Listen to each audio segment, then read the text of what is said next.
I recently read a book called The Moral Landscape by Sam Harris.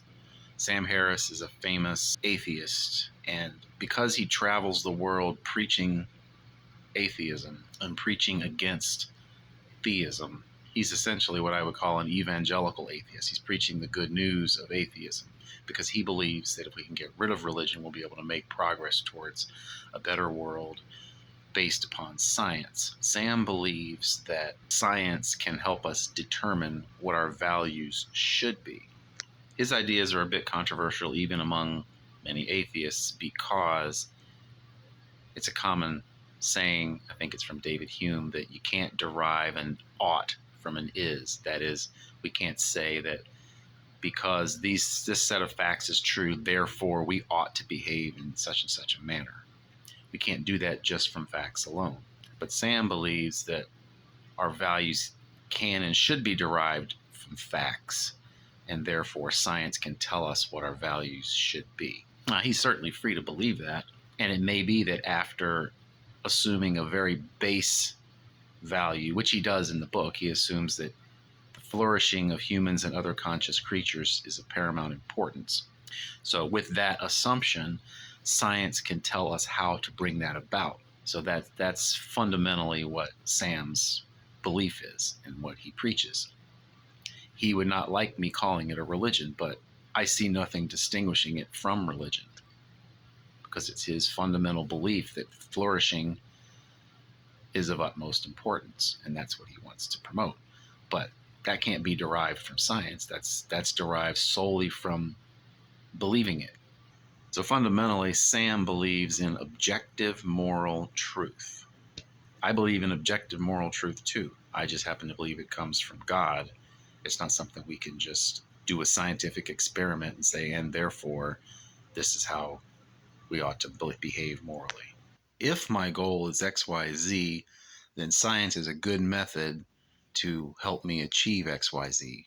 But science can't tell me that XYZ should be my goal in the first place, unless XYZ is determined to help me achieve a higher level goal. Let's say my goal is ABC, and I derive from science that if I want to achieve ABC, I need to also achieve XYZ.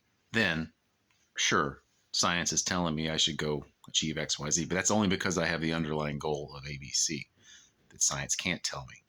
And if science can tell me ABC, then there's something below that that science can't tell me. There's a foundation that science has to assume and that it can't derive itself. Sam is a neuroscientist, and he spent a lot of time in the book talking about how people think and how they process moral situations. One example he gave is you're in a trolley car and you're at the switch, and there's workers in the track ahead of you, and if you keep going the way you're going, you're going to run over 5 workers.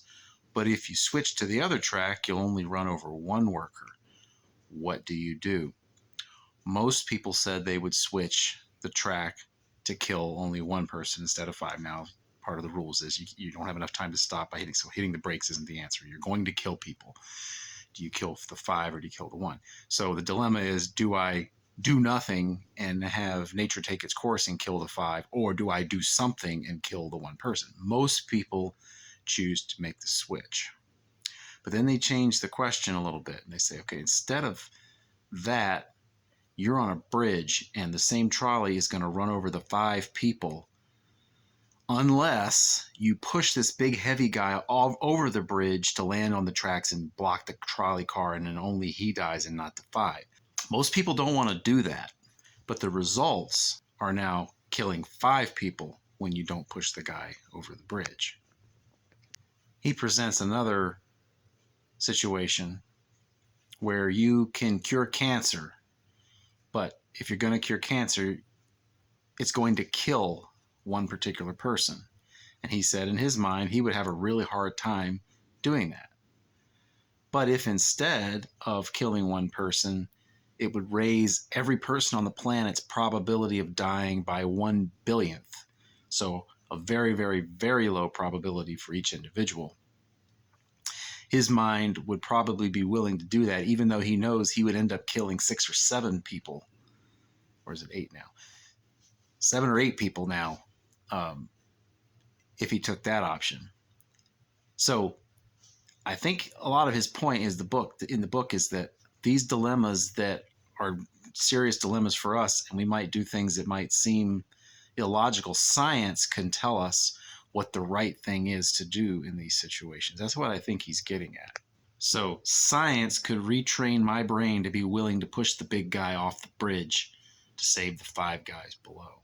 Now, people can criticize these examples as silly things that probably are never going to happen, but that's beside the point. The point is to illustrate how the human mind works and that science might choose different things than we ourselves in the way our morality works would choose, and that would result in a net advantage of flourishing for people if we did it, quote, science's way. All sorts of other dilemmas would come our way if we think about this sort of thing too much.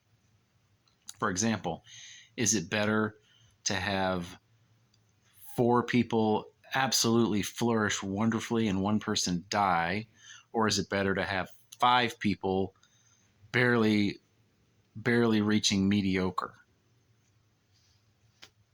What's the right answer? Can science tell us the right answer? Ultimately, for science to give us answers to these questions, we would have to give science a lot more assumptions than just human flourishing and conscious entity flourishing. We would have to give it a whole lot more parameters, and who's going to give it those parameters, and how are we going to know they're doing the right thing? Now, Sam admits in his book that there's no easy answers to these things, and some of these things might take a really long time for the scientific method to figure out. And I'm not saying we shouldn't try to use science to improve ourselves, improve things, but it can only take us so far in terms of morality.